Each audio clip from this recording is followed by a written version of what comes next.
Moikka! Nää on Maisa. Mä oon Matilda. Mä oon Lumi. Ja tänään on tosi kylmää. Vai mitä, Matilda? Niin on. Ja ihan tärisen. Tuolla ulkona sataa vettä ihan kaatamalla. Niin, välillä käytän myös pieniä sadekuuroja.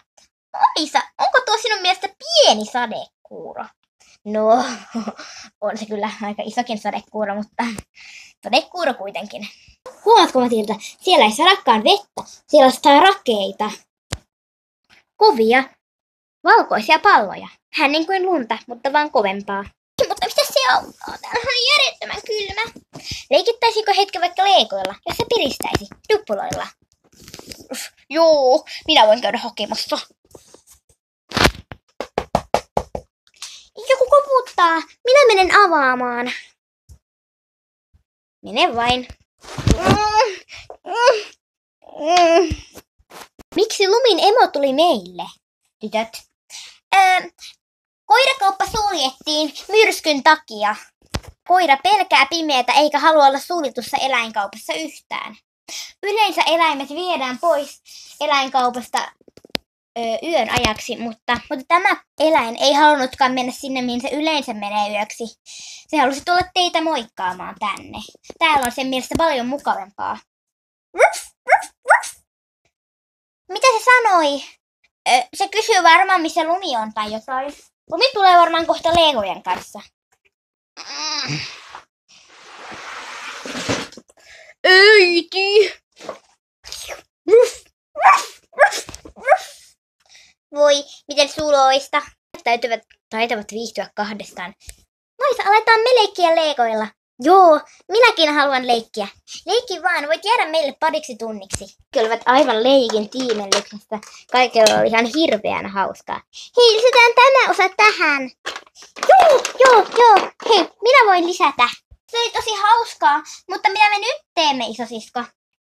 En aivan tiedä. Anna kun mietin hetken. Nyt keksin! Mitä sinä keksit? Niin. Leikkiin tarvitaan jonkinlainen patja, peitto tai valtavan kokoinen tyyli. Tähän leikkiin tarvitset myös paljon tavaroita sekä jonkinlaisen koukun sekä muutaman lapsen. Tai muutaman eläimen. Juuri niin. Mitä tässä leikissä sitten pitää tehdä? Niin.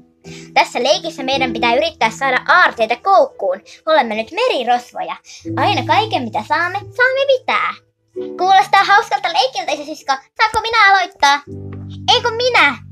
Minä. Annetaanko Lumin emon aloittaa tällä kertaa?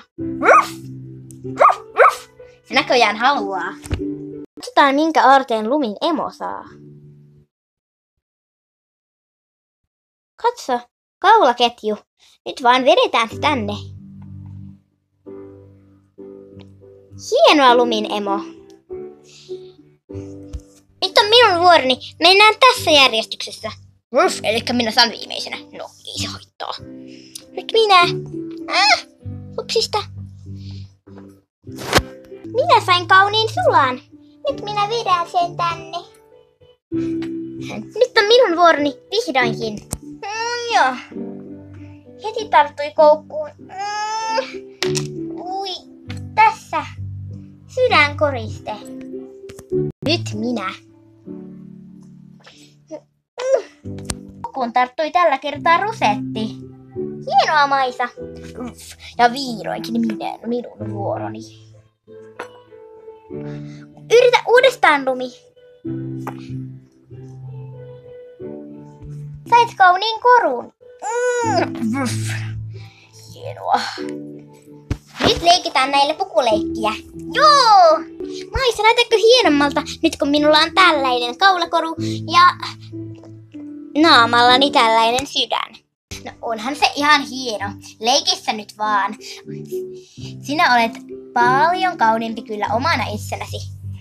Niin, minä olen kaunis juuri sellaisena kuin itse olen. Ja haluan. Aivan niin. Minäkin puen jotain. Nyt me ollaan kaikki puettu. Lumin emo. Soliini. Haluatko, että vähän rapsutan? Lumi. Mitä? Vihreä ei ehkä ole ihan sinun värisi. Niin. Ehkä sinulle sopii muut väritkin. Mutta tuo rosetti kyllä sopisi sinulle, jos se olisi vain eri värinen. Aivan niin. Katsokaa, minä olen näin upea. Olet sinä kyllä kaunis. Mutta oikeassa elämässä olet paljon nätimmän näköinen. Kiitoksia. Minulla on tällainen sulka korvan takana. Se näyttää vähän niin kuin minulla olisi kynä korvan takana. Sulkakynät. Jos on sulkakynä korvan takana, se näyttää ihan kuin olisi viisas kirjailija. Minusta tulee aikuisena ehkä kirjailija. En voi vielä tietää. Ai, mutta hei! Ulkona ei enää sada niin pahasti. Me voidaan nyt mennä ulos. Me mennään nyt ulos, mutta hei sinulle. Hyvää lauantai-päivää.